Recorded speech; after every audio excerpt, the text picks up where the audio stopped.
nice Apple Watch. It is. I need to get one. Hello and welcome to the Photo Brigade podcast. I'm Robert Caplin. Today, I have my friend Jackie Molloy in the hot seat. How you doing, Jackie? Good, thanks. How are you? I'm good. We're live. Yeah, thanks for having me. Yeah. Before we start, I just want to say thanks, as usual, to Adorama for letting us use their event space to record our podcast and our events on a regular basis. Check our Facebook and their website to see what other events they've got going. Also, check out the AdoramaTV YouTube page where we're also live streaming. Hello to all of you YouTubers. Hey. Hey. And thank you to our kind supporters, Tenba, Canon Professional Services. You guys all rock. Thank you so much for all your support.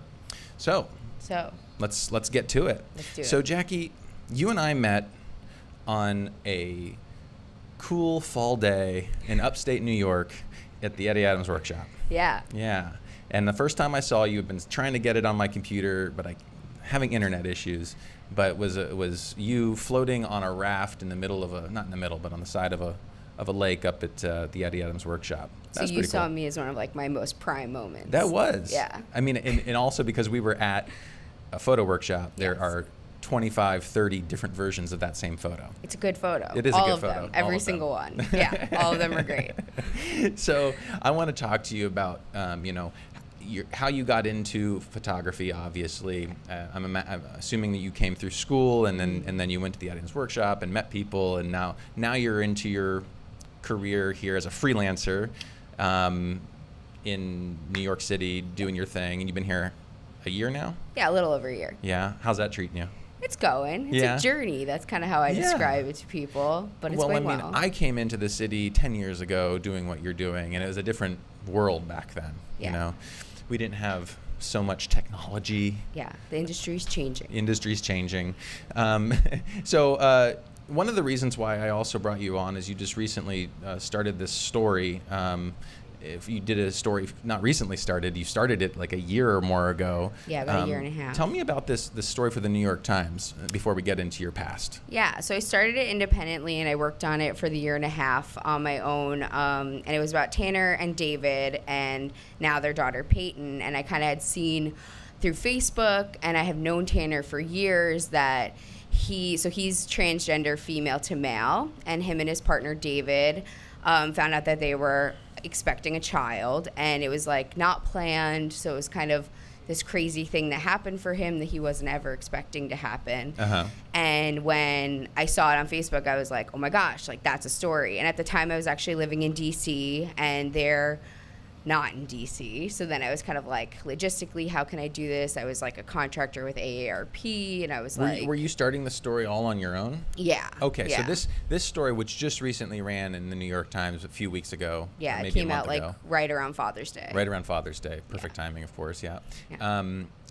And then you pitched this story after you had already been shooting it. Yeah, I started pitching. I mean, I started pitching a little bit early to like just kind of get feels with editors of like what people were thinking, and then the Times and I got in touch probably around November or December of 2017, and we kind of connected, and I was working with Matt McCann, who's on the science desk there. He's great. Shout out to him. And then he paired me with Denise Grady, who's their writer, who's also great, and she kind of came with me, met them in February, and then we kind of just went from there, and kind of I finished documenting them, and then we ended up waiting till Father's Day because we thought that was like a good hook for it. Wow. So can you tell me about your approach to them? Like these were friends or were not friends of yours? Yeah, already? They were friends. They were already friends of yours. Okay. Yeah, I mean, I think at the time we were like more so acquaintances. Like we had been friends for a while, kind of like then became like that social media kind of friend where you like see them, like their stuff, acknowledge things, comment. And then, I saw the post. I reached out a few times and then finally heard back from him, and he was like, yeah, let's do it. Like, I'm so down. And then we started in December 2016 photographing them, and there were a lot of really big conversations about, like, intimacy and, what did we want to put out there? Like, did we want to use their last name? A lot of privacy stuff. Like, this is a really sensitive topic. It could have, like, put them in danger in some way, so we kind of didn't put the location specifically. We didn't use their last name, so we had a lot of conversations like that throughout it. What about the actual edit? I mean, I imagine having been with these too, for over a year, there's many photos, many of which might be far too intimate or whatever. How did you decide on that? Was it all you? Was there? No, I think it was like a team effort between me, Matt, and even Denise Grady. Like, I even remember there's one photo of like Tanner getting a testosterone shot, and it's like when you get a testosterone shot where he gets it on like his upper like butt cheek area. And like when I photographed it, she was like, when she looked through it, she was like, should we be using this? Like, is this like appropriate? Like, should we even like put this out there? Is it like demeaning at all? And like we actually like asked Tanner, like, hey, is this okay with you? So there was like a lot of conversations around like, you know, just like making sure that we were like respecting them, respecting their boundaries. There are other intimate photos that like I don't know if they'll ever be used, and that's okay, but they were taken, and I think that was important. Sure. So, well, I mean, what's pretty interesting about these types of stories is, while we're talking about your long-term, quote-unquote, story, this could be just the beginning. You know? Yeah. For all you know, there might be another one, or there might be, you know, a 15-year, 20-year story where you document the life of this child, which is pretty amazing. Well, that's kind of the intention, I think, now at this point. I think in the beginning, I really saw it as I wanted it to publish, like, after her first birthday. I thought that that was, like, a perfect, like, close. It wasn't a story then about just him being a pregnant man. It was, like, so much more than that. It was, like, look at this family. Like, we look at transgender like subject matter right now. We're kind of talking about the topic as like the transition, and I wanted to like look beyond that. And now that like she's here, like I'm so curious, like how is she going to be raised? She, like, their whole community is like the LGBT community. That's like the only people they really hang out with. So that's how she's going to be brought up and where she's going to be brought up. So is she going to be gender fluid? Like, will she have like fluid gender norms? Like, or will she just be like a normal little girl? Like, I'm sure it'll be like a ladder of the two, but we're gonna find out. So, do you know how that they're going to raise her, or how they're raising her? Yeah, I mean, they're raising her as like pronoun wise, or I mean, they're raising her as female. I think like most parents do that. It's more like it's a decision that like they will come to on their own, or like in general, like they as in anybody. So right. I think that, you know, if that's what she chooses, I think they would obviously support that. Yeah, but absolutely. I also think there's going to be a time where they have to tell her all of this. Yeah. And was something. Explain the situation. Yeah, and that was something interesting too, because it was like we're putting out this story, and we're putting it out before she even understands her own story. Yeah. And like, what will that be like when she Googles it one day? That's true. Yeah. So that'll be really interesting. It's interesting you think about these, like you see parents putting out photos of their kids on Facebook and all this kind of stuff, and you realize, well, what would that be like if all these photos were out publicly of us when we were tiny? How that would, you know, affect us socially. But yeah, definitely this is an interesting situation. So okay, so you're still continuing. You've continued since this has been published. Yes. And what has the reaction been? I mean, that was pretty exciting to, you know, first of all, get the New York Times to want to publish it. Yeah. What a platform, because millions and millions of people are going to see it. I'm sure you didn't know exactly how it was going to run until the day it ran, or did you? How into the process were you with how it was going to be displayed? It was pretty collaborative. That's awesome. I like kind of had a layout before everything ran, which was great. So it was like, I don't think I've ever had that. I've done lots of assignments, and I've never had like I get to see a layout before it's in. It was really important to me to like be there every step of the process. Even I like wanted to read the writing beforehand. Like, I thought that was really important, again, with like the privacy and protecting them, making sure everything was correct. I mean, obviously they did a wonderful job reporting, and so I mean, Matt worked on the edit. He sent it to me. You know, there was like a conversation of like, which ones do you miss? Do you miss any? And like, of course, I was like, yeah, these three, and they're not there, but that's okay. But Matt did a great edit. It was beautiful, and there wasn't a lot to alter. You know, everything was included. It was well balanced. It was really, really nice. And then with Denise, with the writing, I mean, she just nailed it. Like, everything, they both did. I mean, it came together perfectly, and it ran almost exactly how I saw it in the beginning. Was like a big platform with, you know, full like big images, and that would be like a scroll down with like mainly the images like leading it. So. Right. So you also wrote a piece for the Lens blog. Was it was for Insider. Oh, okay. Yeah. Which I guess I got confused there. I assume that was the Lens blog. So Insider is yeah. Can you explain that? Yeah, so it's just a section of the paper. I mean, it comes out in print. I think it runs on like A2 certain days. And then it also just runs online in their Insider section. It's kind of where they will interview people and have them talk about like their personal experience with it. So I guess originally they had reached out to Denise, and Denise was like, Jackie's better suited to do this. Like, it's really her story. She should do it, which was great. And I was really, really like flattered and humbled by that, because you don't really get the opportunity to like go through everything. Yeah. And how did you feel about writing? I mean, as a photographer, I think I've gotten better over the years, but terrible at writing. Yeah. Was that a weird thing for you? Was it something that you are good at already? Like, is it something that you do often, right? No, I mean, I definitely keep really detailed journals when I'm documenting. Like, I do write things like facts down and caption, like quotes and descriptors and kind of like how things feel and smell and X, Y, and Z. But I wouldn't say that I like write very often. So I was really nervous, and I was like, I'm having something published in like New York Times as writing, which I felt was like a really big deal. Stamp and your I was resume, like, boom. Yeah, so I was like really nervous. I had really good friends who helped copy edit before I even sent it in, which was great. It was a really fast turnaround, so that was incredible. And yeah, I mean, it came together really well. Working with that team was also really, really nice, and kind of finding like, what did they want to talk about? What did I want to talk about? And kind of letting me kind of take the lead a little bit on it, which was really great. And then the reaction from the audience. So we were talking before the show, the podcast, that they didn't have comments on the original article, but they did have comments on your piece, as well as social media. Yeah. What has been the overall reaction, would you say? Yeah, I think it's mixed. I mean, we really didn't see any comments until they published like 3 photos as like a little gallery on their Instagram page. So it wasn't until then that we were like, okay, we've heard like what my people think and who their community thinks and who cares about them think, but we haven't heard what the general public has, because there's been nowhere for them to comment it. Right. So then those kind of started coming in, and they were mixed. I mean, I would say it was probably like 60-40, where 60% were really positive and really supportive, and there was this like outpour of love for them and what they were doing and how they did it, and then 40% was really negative and pretty terrible and hard to read at times. But we kind of kept in touch. We had a group chat, the 3 of us. We were like texting each other, and like I was like, vent on here, like vent in here, don't comment, like just like text me.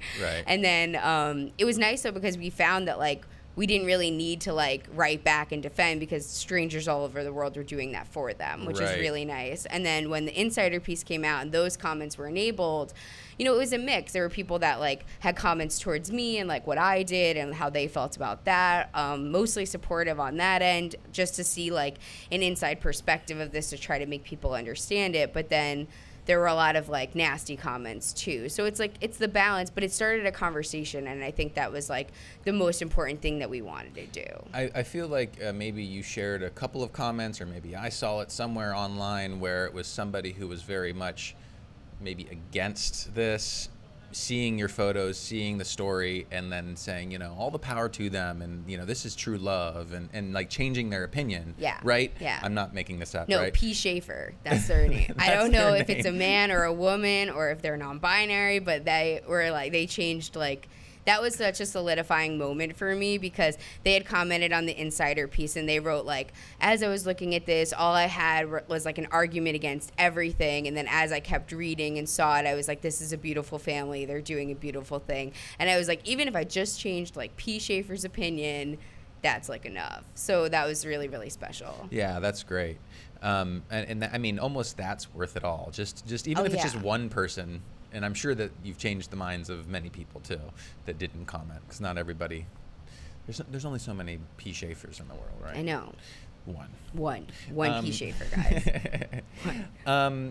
Okay, so that's wonderful. Is there anything that I've missed that you wanted to talk about this story that we should mention?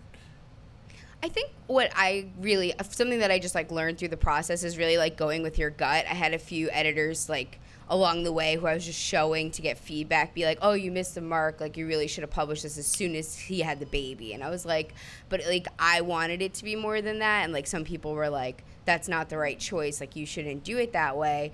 And while that's valid and everyone's like obviously allowed to have their own opinion, I really felt like it was a stronger body of work and a stronger story, and more important, to be able to show like their daily lives and what happened after they had her. And then working with a team that you trust is so important. Like, as soon as Matt came on board, he like got it. Like, he understood it fully. He was like, this is a story, like, it's a modern family, X, Y, and Z. And I was like, thank you, like, amazing. And then working with Denise was wonderful, and like kind of having that like really collaborative, conducive team who like really understood what the story was, and like we're all in like full support of telling it properly. Gotcha. Which was like so important. That's great. That's great. You don't get that often. I mean, especially as a freelancer.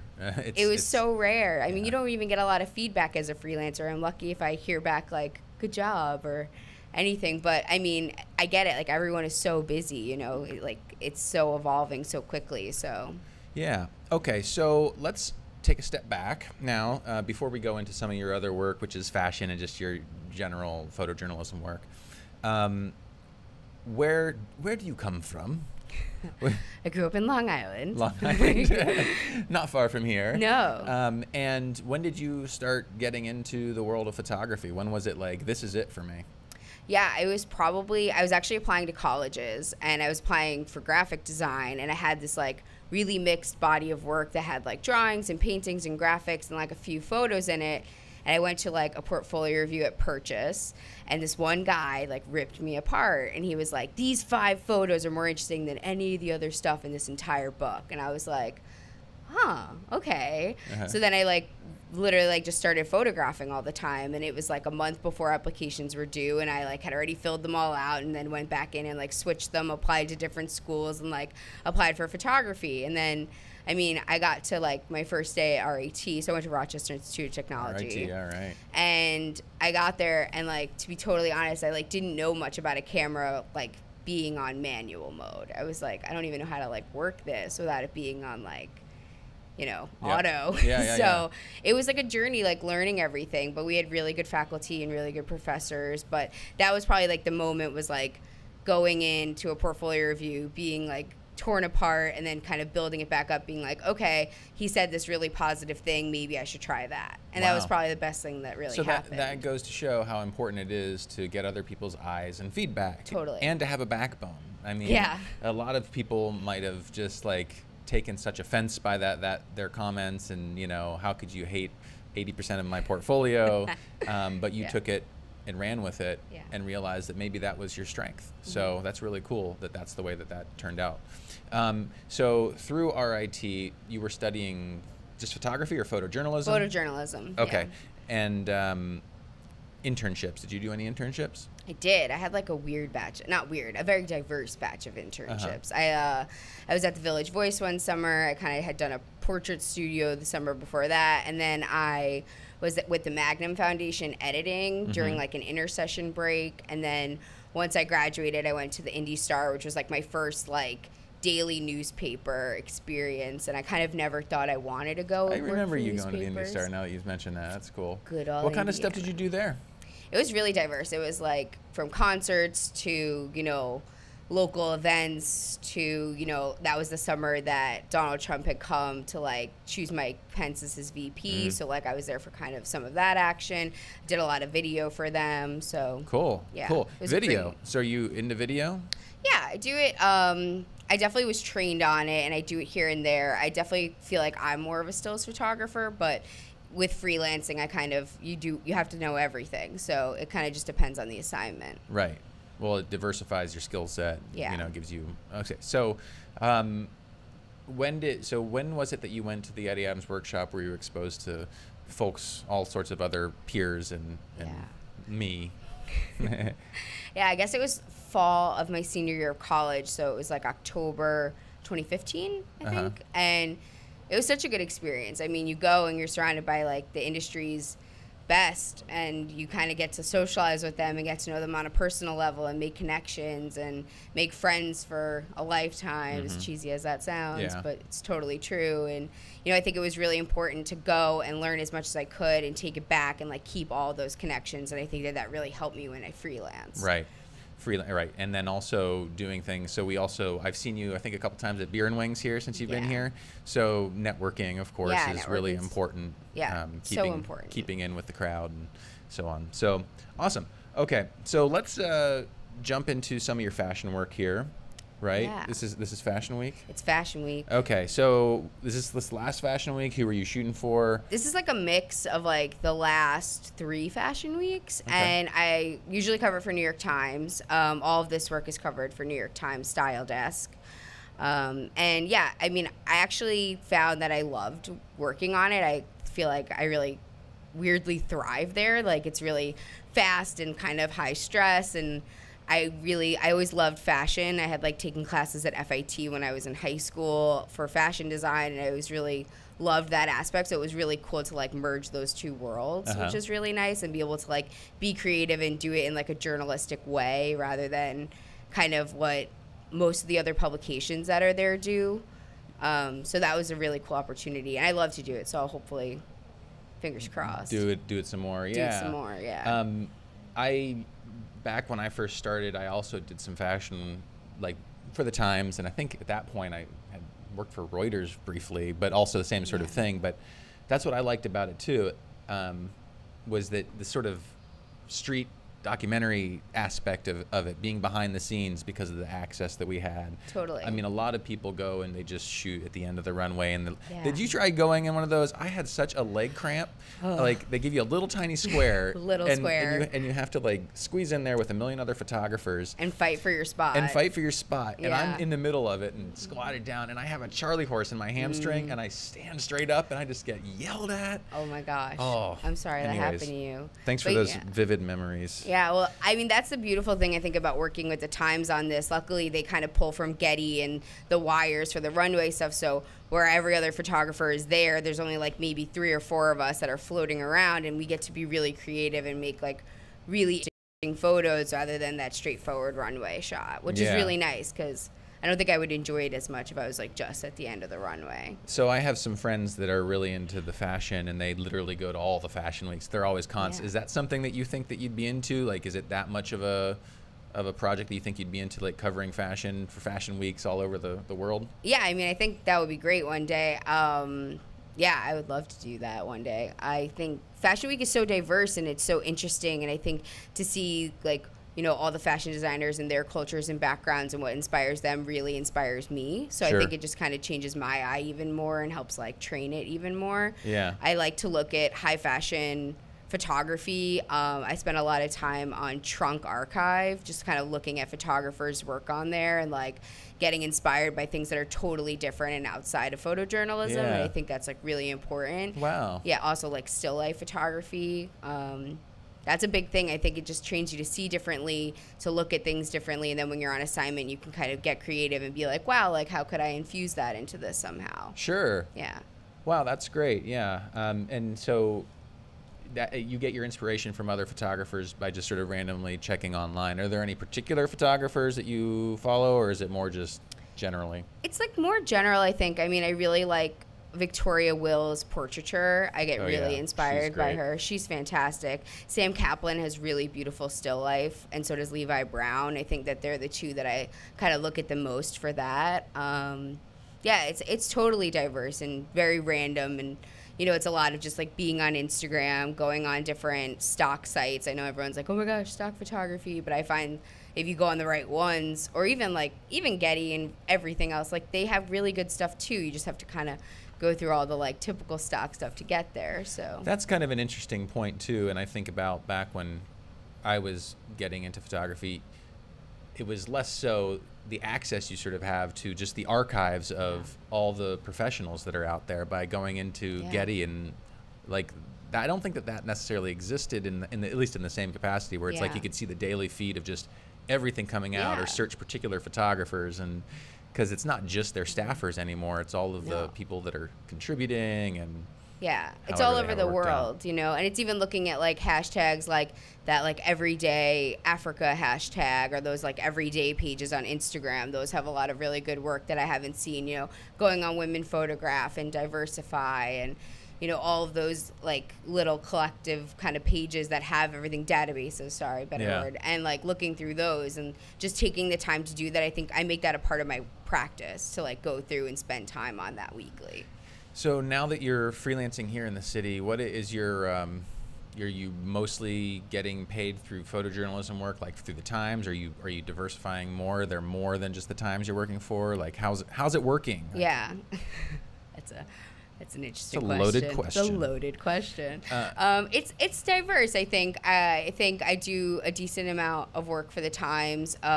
You know, summer it slows down. The interns come like for every publication. Those interns. They're great though. They're great, all of them. So, you know, it's not just with the Times. It's all of them. Yeah, I know. But, you know, with all the different... I was the only intern. Well, yeah. It's changed a lot, but that's good. They should have more. But yeah, it's great. Just all the publications get interns, so everything kind of slows down, and you kind of have to like roll with the like lulls of it and be like, it's gonna be okay, like it's all gonna come in. But I've been diversifying who I've been working with, which has been really nice. In the journalism world? In the journalism world and a little bit in the commercial world. The commercial world's really hard to break into here, so I'm kind of just slowly, like every little bit. Every little bit. Yeah, because that's the key. I mean, it is hard these days to just do it on a photojournalism pay. I mean, the pay has gone up for the Times since I used to work there all the time, but it's still, you know, you really have to be constantly working in order just to live in the city here. It's crazy. Well, I think that's why it's important to like diversify your clients, like who you work with. Like, don't get stuck in like one publication. I mean, unless you're like really like daily for them, and that's great, but that's really rare, I think. But it can all change with somebody changing the desk. Yes, somebody can leave the New York Times, go to another publication, which might and does. I'll tell you now, it works in your favor because you then get introduced to other publications. But then it could stop your stream of work from that publication until you get in with the right editor, and because they have their go-to people, and so it's hard. Yeah, desks changing is really complicated. I used to have to call every morning. Like I would call the assignment desk at like 7 in the morning. Hey, just want to let you know I am available today, and maybe like 80% of the time I'd get a job because I called in. That's great. But you know, then you realize you want to make friends with all the individual editors, so you're not relying on just like an assignment editor. Yeah, because as soon as that changes, then you don't have that person necessarily, and then that's really, really hard. And what do you do then? And I think it's really important not to pigeonhole yourself that way. Right. So I don't know. I think that's like really important. I also do some freelance like editing and creative directing and stuff like that. So I'm kind of doing photojournalism-ish work. So which is what we're going to show some now of just your general photojournalism portfolio. Yeah. But this is just from since you started as a freelancer. Yeah. Like in DC. So you were in DC before you were in New York? Yeah, but I wasn't freelancing in DC. I was just working as a contractor, like mainly photo editor and a little bit of photography with AARP. So this is like a mix of all the freelance work since I've been to New York, and then there's like a few from college in here. Yeah. And so as you sort of look at your career thus far, which as a freelancer you're pretty new to it all, but where's your wheelhouse? Like, what is your favorite thing? If you could, you know, if you didn't have to worry about the paycheck, right? Yeah. And you could just work on particular projects.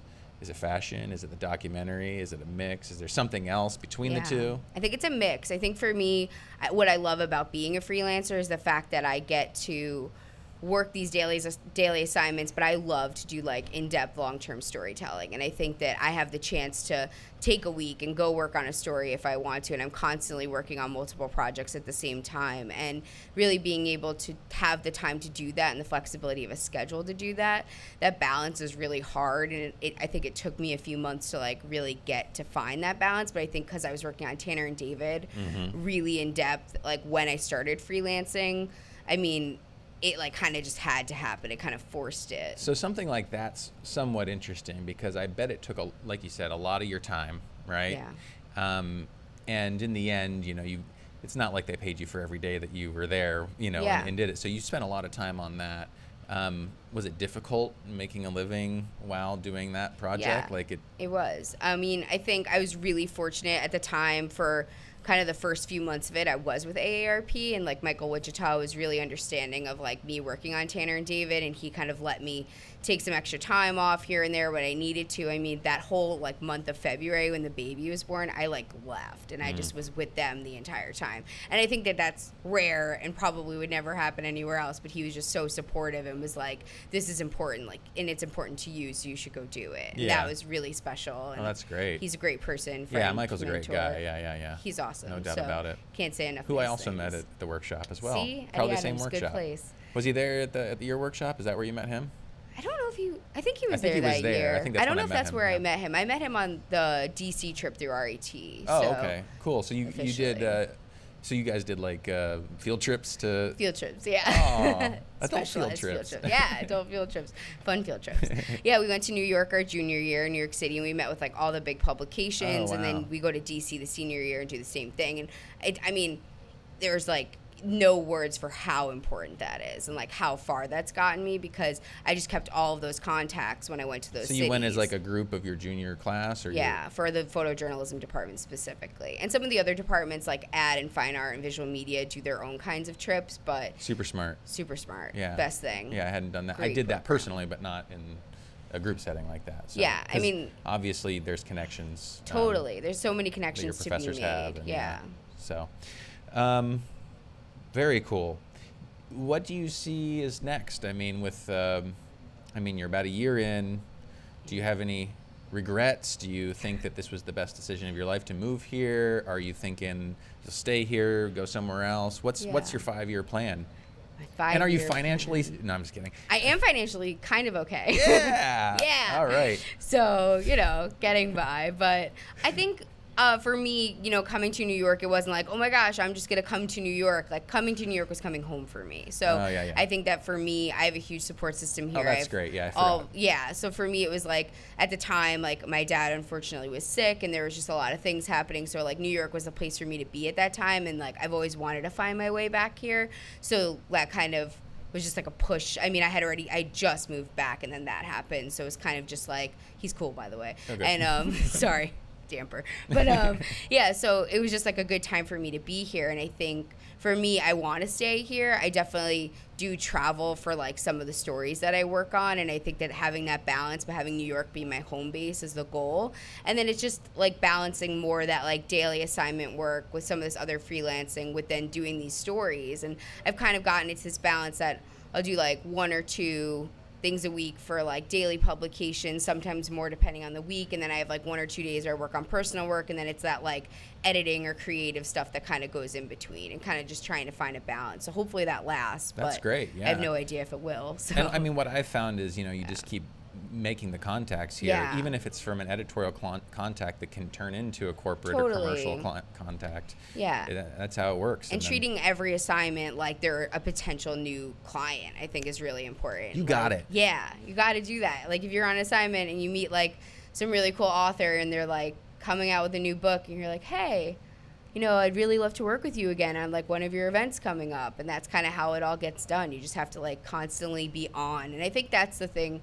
It's exhausting. Like, it is. It's really hard. It's exhausting. It's kind of lonely. I think like nobody really talks about that part. It's a lot of working from home, emailing, and like being in your pajamas on your couch while doing all of this. And then, you go out and you have to be on so much more again. So there's that balance of that too. And self-care is important. Self-care is important, but always remember, you could be sitting behind a desk all day in a cubicle, and that's the other side. It could be worse. It could be worse. Could be very worse. And we got a pretty great job. We have a great job. I think that it sounds like you've got your stuff together, right? And trying. It does. It sounds like you're, obviously you've got the talent and the skills and the people skills to do what you're doing, make the connections, do long-term projects. You're artistic. You can write. Oh my gosh, she takes video, so you're diverse.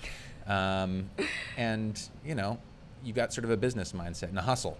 And that's what it takes to be a freelancer in the city. So I'm excited about seeing someone, a freelancer, come up and you know, make it happen, because it is daunting. A lot of people are daunted by coming to the city and making it work. So yeah.